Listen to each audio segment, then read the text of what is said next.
તાલુકાના ધરાધરા ગામમાં કરંટ લાગતા એક જ પરિવારના 3 સભ્યોનું દુઃખદ મોત. બનાસકાંઠા જિલ્લાના વાવ તાલુકાના ધરાધરા ગામમાં આજે વહેલી સવારે એક હૃદયવિદારી બનાવ સામે આવ્યો છે. ખેતરમાં બોરવેલ ચાલુ કરતી વખતે વીજ કરંટ લાગતા એક જ પરિવારના 3 સભ્યોનું ઘટના સ્થળે જ દુઃખદ અંત થયો છે. મૃતકોમાં પતિ, પત્ની અને પુત્રનો સમાવેશ થાય છે.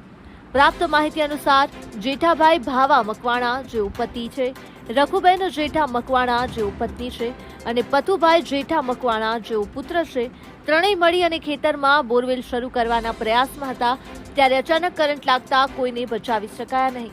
જમીન ભીની હોવાના કારણે કરંટ ઝડપથી ફેલાયો હોવાની શક્યતા વ્યક્ત કરવામાં આવી રહી છે.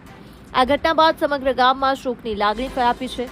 તાલુકા અને જિલ્લાના પ્રશાસનના અધિકારીઓ ઘટના સ્થળે પહોંચી તપાસ શરૂ કરી છે. દર વર્ષે વરસાદી મોસમમાં આવા દુર્ઘટનાકારક બનાવો બનતા હોવા છતાં ખેડૂતો માટે પૂરતી સુરક્ષા વ્યવસ્થા કે માર્ગદર્શન ન હોવાની ફરી એકવાર વાસ્તવિકતા બહાર આવી છે. અંતે એક ખેડૂત પરિવારમાં એક સાથે ત્રણ જીવ ગુમાવવાનું દુઃખ આખા વિસ્તારમાં ઘેરા શોકમાં નાખી ગયું છે. અહેવાલ ગૌતમ છત્રાલિયા, BNK ન્યૂઝ, બનાસકાંઠા.